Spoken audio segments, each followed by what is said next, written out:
السلام عليكم ورحمة الله وبركاته.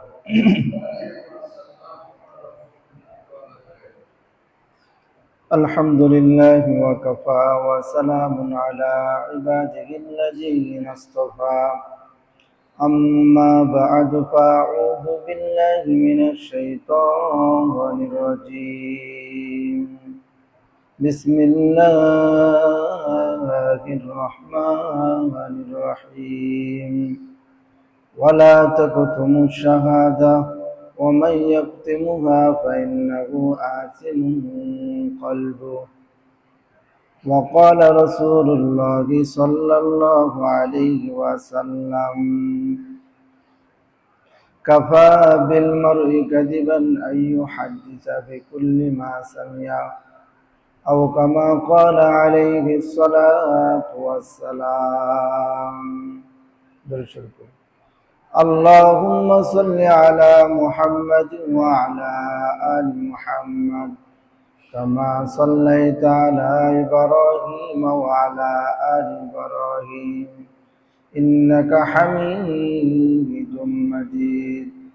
اللهم بارك على محمد وعلى آل محمد كما باركت على إبراهيم وعلى آل إبراهيم إنك حميد مجيد.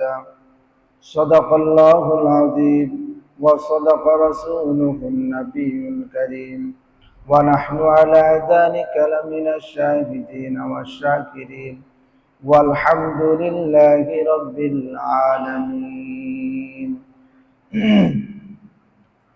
আলহামদুলিল্লাহ, আল্লাহ জাল্লা শাআনুর দরবারে অসংখ্য অগণিত শুকরিয়া যে মহান সৃষ্টিকর্তা আমাদেরকে অত্যন্ত দয়া করে মায়া করে ভালোবেসে সপ্তাহে শ্রেষ্ঠ দিন জুমার দিন সমস্ত কাজকর্ম থেকে সমস্ত ব্যস্ততা থেকে আল্লাহ তাআলা ফারাগত দান করে শত শত মানুষের মধ্য থেকে পছন্দ করে বাছাই করে সর্বপ্রথম মসজিদে নিয়ে আসছেন সেই মহান আলিশান দরবারে কালিমাতুর শুকর আদায় করি, সকলে বলি আলহামদুলিল্লাহ, এবং সাথে সাথে দরুদ পাঠ করি সর্বকালের সর্বশ্রেষ্ঠ মহামানবের প্রতি, সকলে বলি সাল্লাল্লাহু আলাইহি ওয়াসাল্লাম।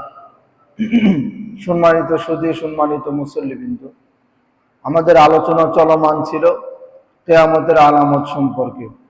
গত সপ্তাহে আমরা আলোচনা করছি মুহররম মাসের ফজিলত সম্পর্কে।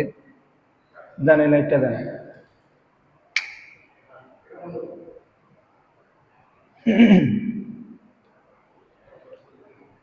মুহররম মাসের ফজিলত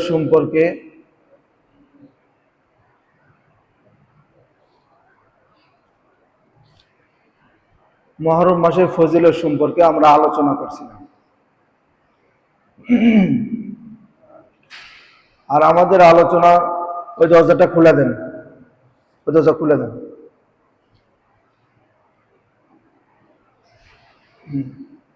কেউ কিছু বললে বলবেন, হুজুর বলছে, খুলে দিতে বলছে। তো আমাদের আলোচনা ছিল, গত সপ্তাহে আমরা আলোচনা করছিলাম মুহররম মাসের ফজিলত সম্পর্কে। এর আগে আমাদের আলোচনা ছিল কিয়ামতের আলামত সম্পর্কে। কিয়ামতের আলামত দুই ভাগে বিভক্ত, আলামাতুস সুগরা, আলামাতুল কুবরা। একটা হলো বড় আলামত আর একটা হলো ছোট আলামত। ছোট আলামতকে দুই ভাগে বিভক্ত করা হয়েছে।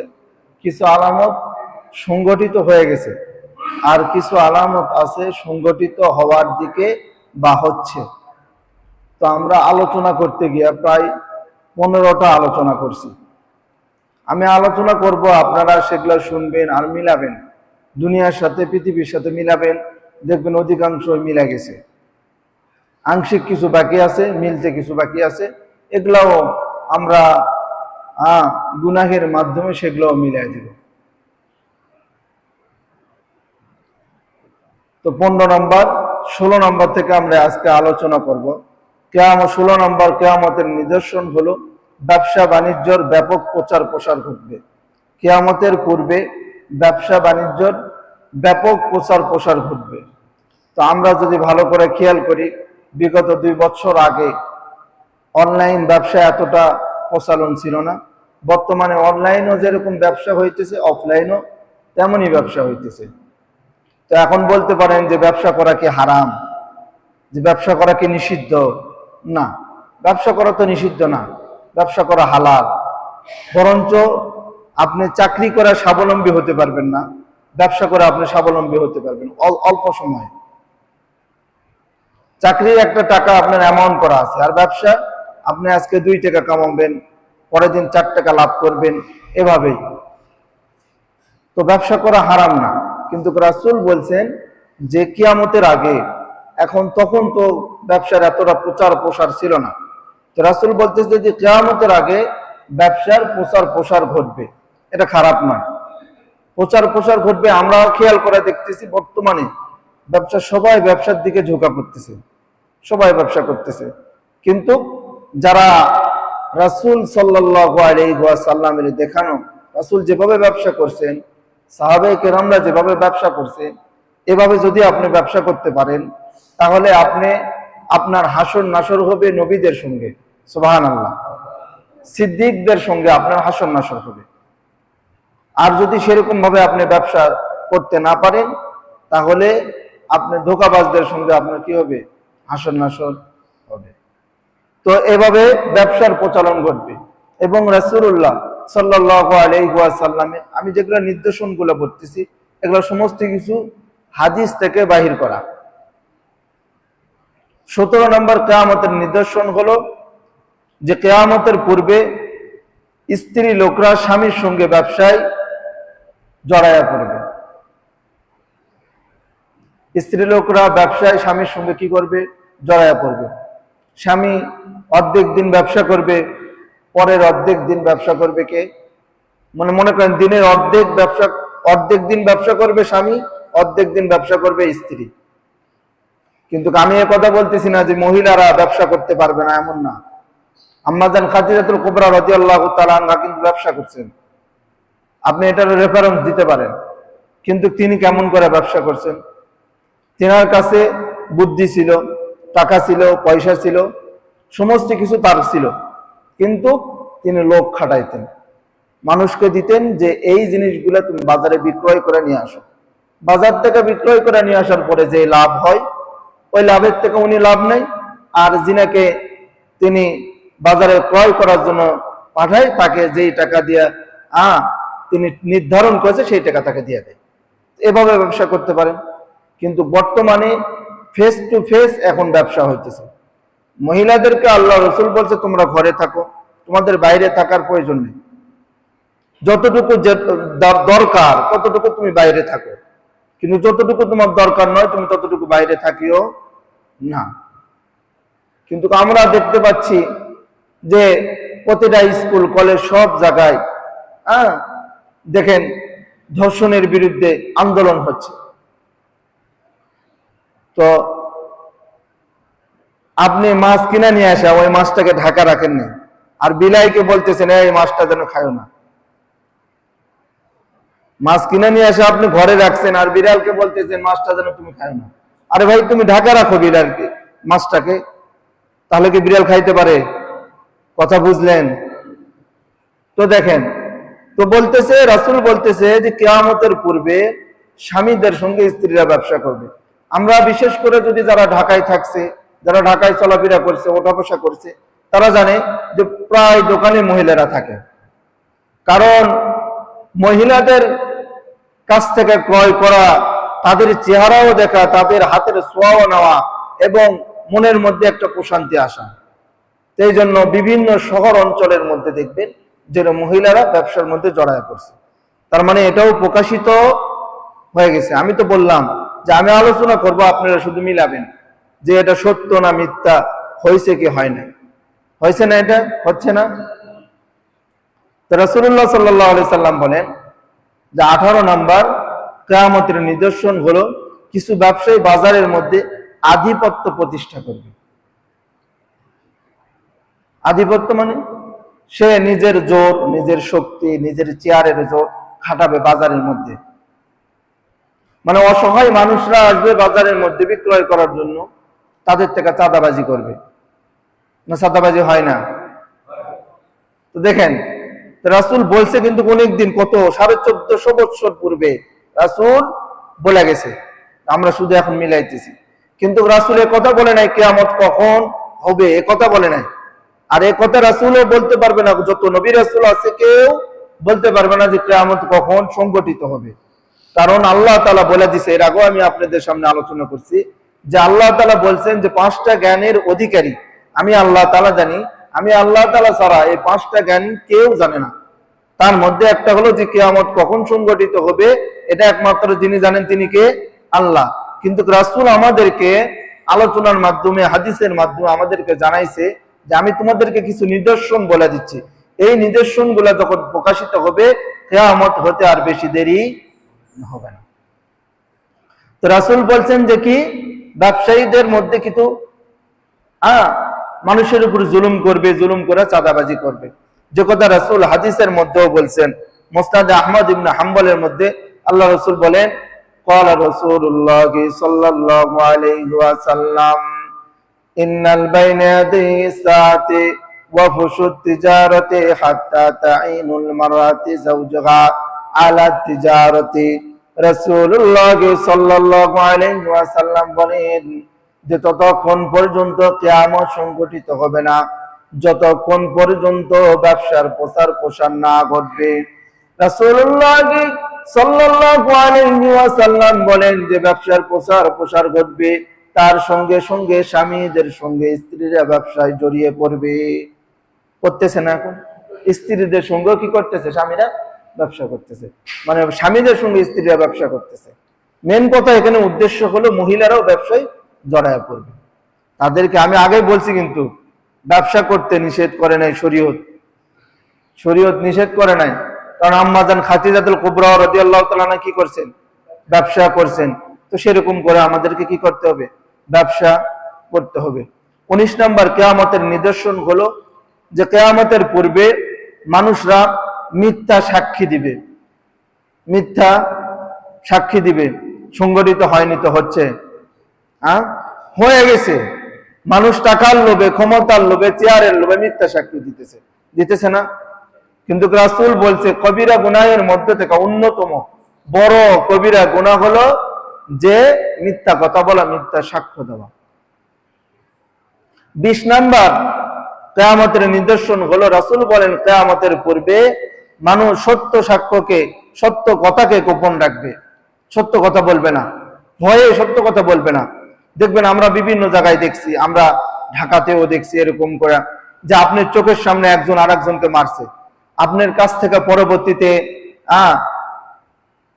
বলবে যে কে এই জিনিসটা দেখছে, কে কাকে হত্যা করছে, দেখছে কেউ বলবে না। এটা সত্য, এটা সত্য, এটা আমি নিজ চোখে দেখছি।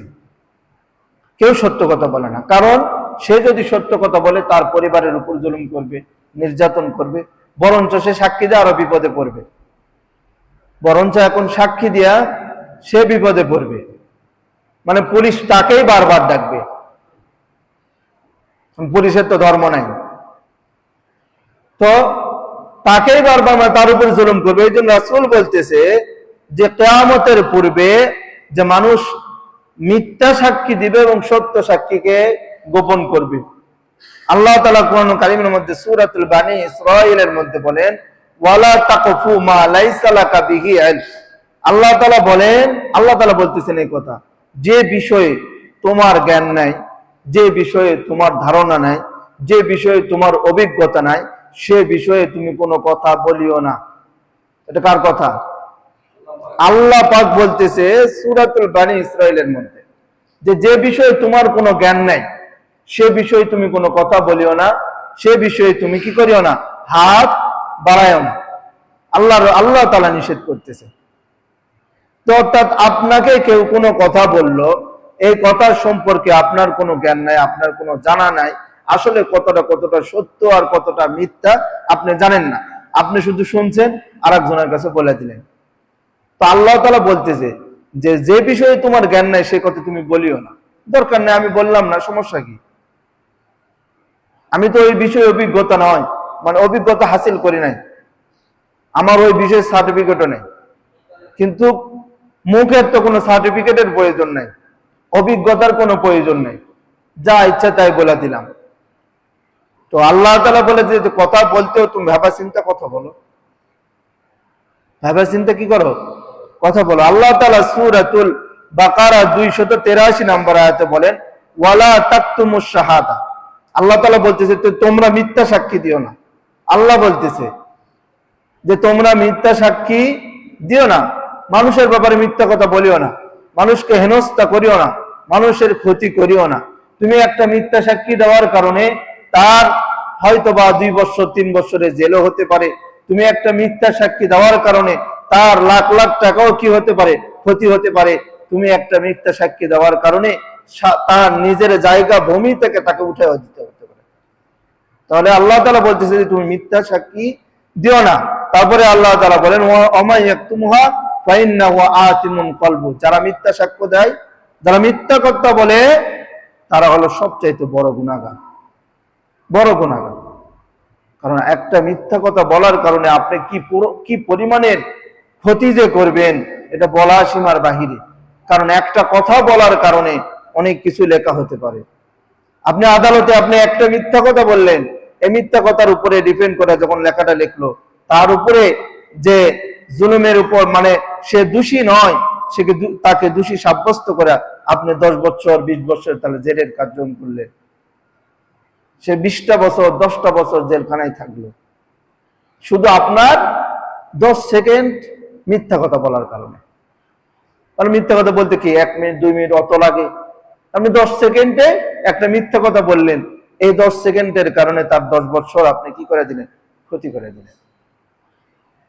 তো রাসূল বলতেছে যে কিয়ামতের পূর্বে মানুষ মিথ্যা সাক্ষ্য দিবে এবং কি কথা বলবে, মিথ্যা কথা বলবে। বলতেছে না এখন সংগঠিত হয়েছে না? আমি তো বললামই, আমি বলবো, শুধু আপনারা মিলাবেন, শুধু মিলাবেন। এবং রাসূলুল্লাহ সাল্লাল্লাহু আলাইহি ওয়াসাল্লাম মুসলিম শরীফের হাদিসের মধ্যে বলেন, কাফা বিল মারই কাযিবান আইয়ু হাদিসা বিকুল্লি মা সামিয়া। রাসূল বলেন, যাহা শুনে তাহাই বলিতে থাকা কোন ব্যক্তির মিথ্যাবাদী হওয়ার কারণে ইহাই যথেষ্ট। মনে করেন আমি কথা বললাম, আপনি কথাটা শুনলেন, শোনার পরে আপনি কোনো যাচাই করলেন না, বাছাই করলেন না, আমার কাছ থেকে শুনলেন, আপনি আরেকজনের কাছে যায় কথাটা কি করলেন, বললেন, আপনি শুধু শুনছেন আর বলছেন, কিন্তু সত্য মিথ্যা আপনি যাচাই করলেন না, কিন্তু মূলত ওই কথাটা ছিল মিথ্যা। মানে আমি যেই কথাটা বলছি এই কথাটা ছিল মিথ্যা, কিন্তু আপনি আমার কাছ থেকে শোনার পরে আরেকজনের কাছে যা বলছেন, আপনি মিথ্যাবাদী হওয়ার জন্য অতটুকুই যথেষ্ট, যে আপনি কথাটা আরেকজনকে বলছেন, এটাই যথেষ্ট। আবার আমি যে কথাটা বললাম আপনি বুঝতে পারতেছেন ধোঁকাবাজ, মিথ্যা কথা, এই যে আপনি শুনতেছেন, ওটাও মিথ্যাবাদী হওয়ার জন্য যথেষ্ট। আপনাকে ওখানেই বলে দিতে হবে, দরকার নাই আপনার কথা বলার দরকার নাই, বোঝা যাচ্ছে আপনি মিথ্যা কথা বলতেছেন। তো এই জন্য রাসূলুল্লাহ সাল্লাল্লাহু আলাইহি ওয়াসাল্লাম বলেন যে কিয়ামতের পূর্বে মানুষ মিথ্যা কথাও বলবে, মিথ্যা সাক্ষ্য দিবে। 21 নম্বর কিয়ামতের নিদর্শন হলো যে রাসূল বলেন কিয়ামতের পূর্বে মানুষ লোভ বেশি করবে এবং কৃপণতা বেড়ে যাবে। লোভ বেশি করবে, অল্প টাকায় বেশি খাইতে যাবে, লোভ বেশি করবে। রাসূল বলেন যে কিয়ামতের পূর্বে মানুষ লোভী হয়ে যাবে। তো আমরা কি দেখতেছি না মানুষ লোভী হয়ে গেছে? না আমাদের হাতে আঙ্গুল দিয়ে দেখাইতে হবে অমুক মানুষ লোভী, অমুক মানুষ লোভী? না, বলতে হবে না, আমরাই দেখতে পাচ্ছি যে মানুষ লোভের কারণে কি করতেছে। আর কৃপণতা বলা যাবে, সব জায়গায় টাকা খরচ করতে পারবে, কিন্তু যেখানে খরচ করলে আখিরাতে পাওয়া যাবে সেখানে খরচ করতে বড় কষ্ট লাগে। সব জায়গায় কৃপণতা বাড়া যাবে, যে মানুষের একটু উপকার করতে হবে, ওই সময় বলবে যে না টাকা নেই। অন্য কোনো কাজের জন্য আপনি হাজার হাজার খরচ করতে পারেন, নিজের আরাম আয়েশের জন্য খরচ করতেছেন, কিন্তু দরিদ্র অসহায় গরিব মানুষের পাশে আপনি দাঁড়াইতেছেন না। তো কৃপণতা বেড়ে যাচ্ছে না? রাসূল সাল্লাল্লাহু আলাইহি ওয়াসাল্লাম হাদিসের মধ্যে বলেন, যে হাদিস বুখারী এবং মুসলিম শরীফের মধ্যে আসছে, যে আল্লাহর রাসূল বলেন ইয়াতাকারাবুজ জামান, যে এমন একটা সময় আসবে, এমন একটা সময় চলে আসবে যে সময় ইয়াকুবাজুল ইলমু, এলেমকে উঠায় নেওয়া হবে। এই যে আমরা কোরআনের এলেম দেখতে পাচ্ছি, হাদিসের এলেম দেখতে পাচ্ছি, এগুলাকে উঠায় নেবে আল্লাহ তাআলা। কারণ কিয়ামত সংগঠিত হবে খারাপ মানুষের উপর, দুনিয়া ধ্বংস হবে না, ভালো মানুষের উপর ধ্বংস হবে না। একজনও যদি আল্লাহ আল্লাহ বলনেওয়ালা থাকে, পৃথিবী ধ্বংস হবে না। কারণ আল্লাহ ধ্বংস করবে খারাপ মানুষের উপর। যারা খারাপ তারা দুনিয়াতে থাকবে, তাদের উপরে পৃথিবীটা ধ্বংস করা হবে। তো বলেন আল্লাহ তাআলা, আল্লাহ রাসূল বলেন ইয়াতাকারাবুজ জামান, ইউকবাদুল ইলম, এলেমকে উঠে নেওয়া হবে, কোরআনের এলেমকে, হাদিসের এলেমকে উঠে নেওয়া হবে। আমি ধারাবাহিকভাবে বলবো যে এমন অবস্থা হয়ে যাবে, কোরআন থাকবে, কোনো লেখা থাকবে না। ধারাবাহিকভাবে ইনশাআল্লাহ বলবো। আল্লাহ রাসূল বলেন ওয়াতাযহারুল ফিতানু, অসংখ্য অগণিত ফিতনা দেখা দিবে। আর ফিতনা ফাসাদ সম্পর্কে এক সপ্তাহ আলোচনা করে আপনাদেরকে বলছি যে দুনিয়ার যেদিকে তাকাবেন সেদিকেই শুধু ফিতনা আর ফাসাদ, বালা মুসিবত, জুলুম, নির্যাতন, ওয়াইলকা শুহ, এবং মানুষের মধ্যে কৃপণতা বেড়ে যাবে। মানুষ কৃপণ হয়ে যাবে, আল্লাহর রাস্তায় খরচ করবে না, নিজে জমা করবে, এমন জমা করবে খাবে না, নিজে খাইবে না, জমা করতে করতে নিজে মারা যাবে, কিন্তু পরে শেষে তার সন্তানরা সেই টাকাকে ইচ্ছা স্বাধীন উপভোগ করবে। ওয়ায়াকসারুল হারজ, এবং হারজ বৃদ্ধি পাবে। হারজ সম্পর্কে অনেকবার বলছিলাম, রাসূলকে সাহাবায়ে কেরাম জিজ্ঞাসা করছিলেন, ক্বালা ইয়া রাসূলুল্লাহ, হারজ কি জিনিস? রাসূল বলেন যে হত্যা, হত্যা বৃদ্ধি পাবে, হত্যা বৃদ্ধি পাবে, অন্যায়ভাবে মানুষ মানুষকে হত্যা করবে। আমরা দেখতেছি তো মিডিয়ার মাধ্যমে। তো রাসূল বললেন যে মানুষের মধ্যে থেকে লোভ এবং কৃপণতা কিয়ামতের পূর্বে দেখা দিবে। এটাকে প্রকাশিত পাইছে না পায় নাই? প্রকাশ হয়েছে না? হয়েছে। 22 নম্বর আসেন যে রাসূল বলেন কিয়ামতের নিদর্শন হলো আগের জাতির গোষ্ঠীর অনুসরণ করবে মানুষ, আগের জাতির যে গোষ্ঠীগুলো আছে তাদেরকে অনুসরণ করবে। রাসূল বলেন যে ধারাবাহিকভাবে শুনতে থাকেন, যত সামনের দিকে এগাবো তত কঠিনের দিকে যাব। এখন একটু নরমাল নরমাল মনে হচ্ছে, তা ওই যে হুজুর কি আলোচনা করতেছে, এগুলো তো আমরা দুনিয়ার মধ্যে দেখতে পাচ্ছি। সামনে দেখবেন আরো কঠিন আলোচনা আসবে, যা আপনার বিবেককে নাড়া দিবে।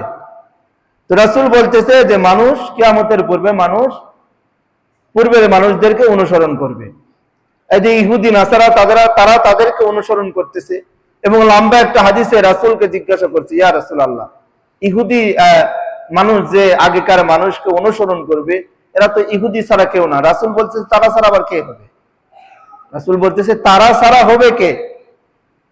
কারণ এই যে ইহুদিরা, তাদের প্রজন্ম একের পর এক আসতেছে, তারা কাকে অনুসরণ করতেছে? তার বাপদাদাকে অনুসরণ করতেছে।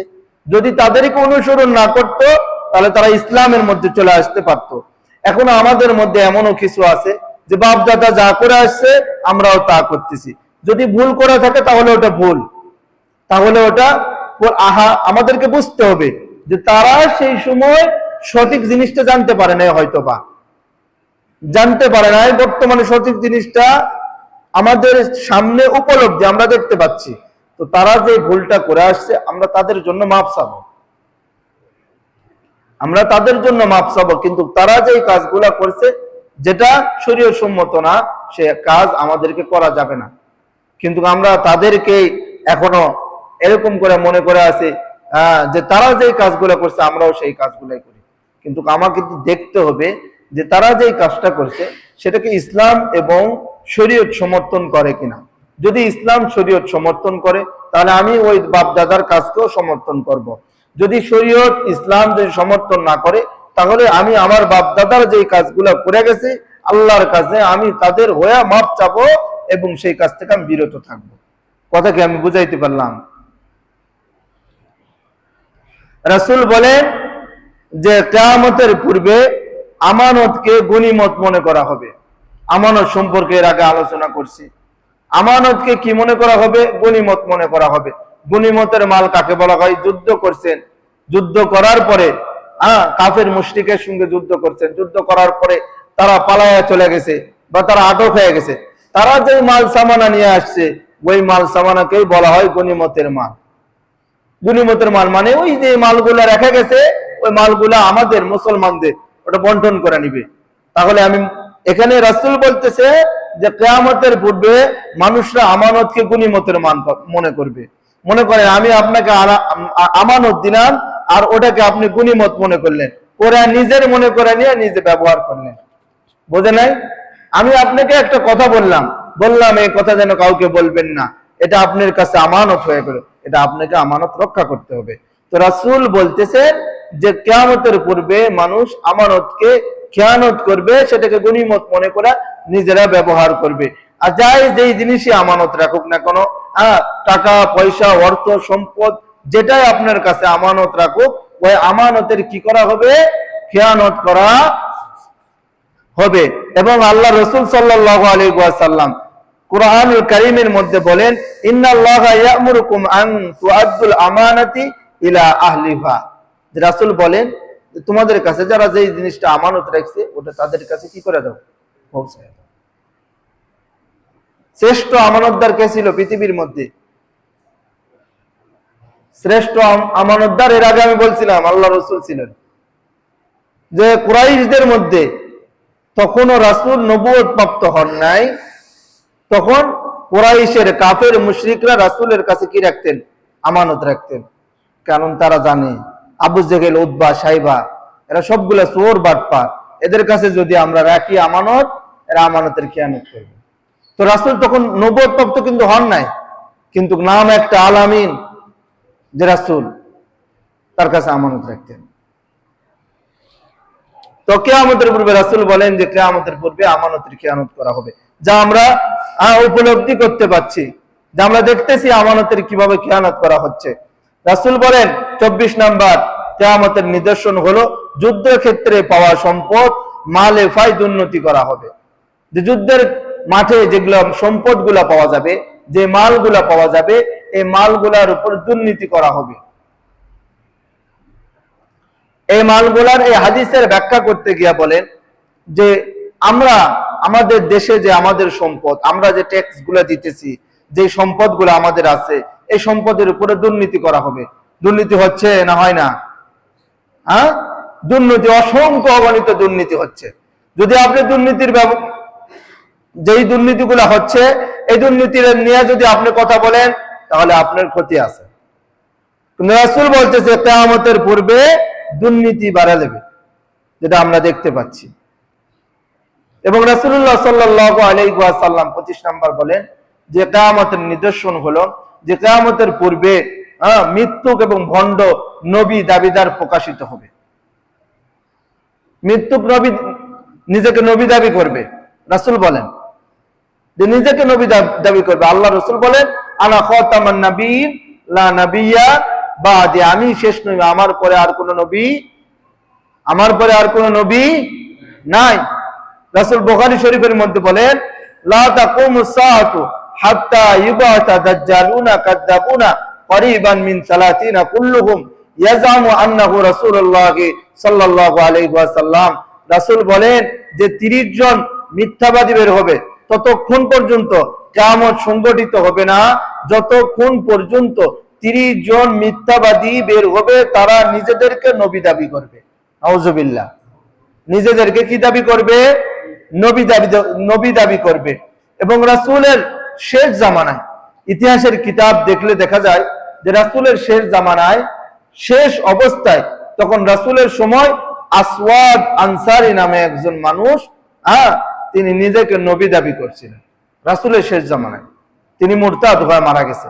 এবং ইতিহাসের কিতাব যদি আপনি ঘাটেন, দেখেন, তো প্রায় 30 জনের কাছাকাছি চলে গেছে। যদিও 30 জন না হয় 29 জন হবে, কিন্তু 30 নাম্বার হবে কে? দাজ্জাল। রাসূল বলেন সর্বশেষ যে নবী দাবি করবে তিনি হলো দাজ্জাল। এবং মুসাল্লামাতুল কাজ্জাব, তিনিও নিজেকে নবী দাবি করছিলেন। হযরত আবু বকর রাদিয়াল্লাহু তাআলা আনহু তার সাথে যুদ্ধ করে তাকে হত্যা করছে। আবু বকর রাদিয়াল্লাহু তাআলা আনহু খুব নরম মানুষ, কিন্তু জায়গা বিশেষ গরম। আবু বকর রাদিয়াল্লাহু তাআলা আনহুর জামানার মধ্যে কিছু কিছু মানুষ বলছিল আমরা যাকাত দিব না।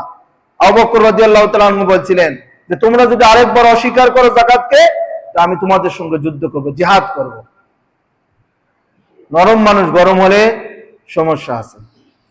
তো এবং ইতিহাসের কিতাব যদি আরো দেখেন, যে মির্জা গোলাম আহমদ কাদিয়ানি, সেও নিজেকে কি দাবি করছিল? নবী দাবি করছিল। এবং তার এখনো লোকজন পুরা বিশ্বের মধ্যে আছে, আমাদের বাংলাদেশের মধ্যেও আছে। কাদিয়ানি মুসলমান না কাফের? আমরা অনেকে বুঝি না যে কাদিয়ানি কাকে বলে। নবী বলছে আনা খাতামান নাবিয়্যিন লা নাবিয়্যা বাদি, আমি শেষ নবী, আমার পরে আর কোন নবী আসবে না। কিন্তু কাদিয়ানিরা বলে যে নবী আবার কি করবে? আসবে। আমাদের রাসূল শেষ নবী নয়, আবার নবী আসবে। তো কাদিয়ানিরা কি? এবং রাসূল যেটা বলছেন এটাও প্রকাশিত হয়ে গেছে। এবং রাসূলুল্লাহ সাল্লাল্লাহু আলাইহি ওয়াসাল্লাম হাদিসের মধ্যে বলেন, যেটা মুসনাদ আহমদ ইবনে হাম্বলের মধ্যে আসছে, যে লা তাকুমুস সাআতু, ততক্ষণ পর্যন্ত কিয়ামত সংঘটিত হবে না, হাত্তা ইয়াখরুজা সালাসুনা কাযযাবান আখিরুহুম আনিল আওয়ারিদ দাজ্জাল, যে 30 জন মিথ্যাবাদী বের হবে যারা নবীকে নিজেকে নবী দাবি করবে। এবং রাসূল বলেন সর্বশেষ যে নবী হিসাবে নিজেকে দাবি করবে সে হলো দাজ্জাল। 26 নাম্বার হলো নিম্ন স্তরের লোকদের নেতৃত্ব আসা এবং ঘর বাড়ি নিয়ে মানুষের মধ্যে প্রতিযোগিতা করা। মনে করেন যে রাসূল, এটা কিন্তু কিয়ামতের নিদর্শন, যে রাসূল বলেন যে মানুষরা ঘর বাড়ি নিয়ে কি করবে? প্রতিযোগিতা করবে। ও যদি 2 তলা বানায় আমি 4 তলা বানাবো, ও 5 তলা বানালে আমি 10 তলা বানাবো। প্রতিযোগিতা হচ্ছে না, ঘরে কে কিরকম ডিজাইন করছে ওর থেকে আমি একটু বেশি ডিজাইন করব। এবং রাসূল বলে নিম্ন স্তরের লোকেরা নেতৃত্বে আসা, একেবারে নিম্ন শ্রেণীর লোকেরা তারা নেতৃত্ব দিবে। অশিক্ষিতরা শিক্ষিতদেরকে কি দিবে? নেতৃত্ব দিবে। অযোগ্যরা যোগ্যদের উপর কথা বলবে। না প্রকাশ হয়নি? না হবে? এবং রাসূল বলেন 27 নাম্বার কিয়ামতের নিদর্শন হলো নিম্ন শ্রেণীর লোক সমাজের নেতা হবে। আমি বলছি না, আমি বলবো আপনারা মিলাবেন। এগুলা নিয়ে যদি মানে বেশি এরকম বলার দরকার নাই, হবেই। এটা আমিও আটকাতে পারবো না, আপনিও আটকাতে পারবেন না, কেউ আটকাতে পারবে না। কারণ রাসূল বলে গেছেন, যে রাসূল বলছেন যে কিয়ামত কবে হবে আমি রাসূল বলতে পারবো না, কিন্তু কিয়ামত হওয়ার আগে পৃথিবীর যে অবস্থাটা হবে সেটা আমি বলতে পারবো, নিদর্শনগুলো বলতে পারবো। তো রাসূল বলেন যে নিম্ন শ্রেণীর লোকেরা সমাজের নেতা হবে, তাদেরকে গণ্যই করা হবে না। অশিক্ষিত, নাম লিখতে গেলে 4-5 জন পিছন দিয়ে ধরতে হবে। কেন ধরে? কেন? আরে নাম লিখবো যে সই করবো। অশিক্ষিতরা বুঝবে, শিক্ষিতদের মর্যাদা বুঝবে কিভাবে? তারা শিক্ষা অর্জন করতে গিয়া যতটুকু কষ্ট করছে সে কষ্টর কি বুঝবে? না আগা বুঝবে না মাথা বুঝবে। কিন্তু তাকে বসানো হয়েছে পদে, সে আসে গরম বক্তৃতা দিবে, কিন্তু সে বুঝবে কেমন করে? সে যে 15 বছর 20 বছর 16 বছর কষ্ট করে লেখাপড়া করছে, তার উপরে আমি কথা বলি কিভাবে? অশিক্ষিতরা যোগ্যতার উপরে, শিক্ষিতদের উপরে কথা বলবে। এবং রাসূল বলেন পাপাচারীরা নেতৃত্ব দিবে। 28 নাম্বার হলো যারা পাপ গুনাহ করে, যারা দেখা যায় সমাজে গুনাহ করে, কিন্তু তাদের গুনাহের ব্যাপারে কেউ কোনো কিছু বলতে পারে না। না চার দোকানে বলতে পারবে, না রাস্তাঘাটে বলতে পারবে, কোনো জায়গায় কিছু বলতে পারবে না। শুধু দেখবে, না আমি যদি কিছু বলি আমার ক্ষতি করবে। কিন্তু মসজিদের ইমাম সাহেব যদি চুলের থেকে, মানে বলি না আমরা, চুলের থেকে যদি খোসা পড়ে না কি বলে একটা কথা বলে, শিল্লক বলে, চার দোকানে যায় দেখবেন ওর আলোচনা আগে হইতেছে। অথচ তিনি সমাজকে পরিবর্তন করতেছে, গ্রামবাসীকে পরিবর্তন করতেছে, পুরো সমাজকে জান্নাতের পথ দেখাইতেছে। আলোচনা হওয়ার দরকার ছিল তার, কিন্তু সমালোচনা হচ্ছে তার। যার সমালোচনা হওয়া দরকার ছিল তাকে নিয়ে আলোচনা করা হচ্ছে না। মিথ্যা কথা বললাম? এটা রাসূলের হাদিস, আমি বললেও কি না বললেও কি হবে। 29 নাম্বার হলো যারা বিশ্বস্ত আছে তাদেরকে তাদের পথ থেকে বের করে দেওয়া হবে। যারা দুর্নীতি থাকবে তাদেরকে ঢোকানো হবে। আমরা তো দেখতেই পাচ্ছি, যারা বিশ্বস্ত, যারা ভালো মানুষ তাদেরকে সেই পদে রাখা হচ্ছে না, সেই পদ থেকে বিচলিত করে দেয় অন্যজনকে রাখা হচ্ছে। যারা দুর্নীতি করতে পারে, যারা দুর্নীতির মধ্যে স্মার্ট, তাদেরকে সেখানে বসানো হচ্ছে।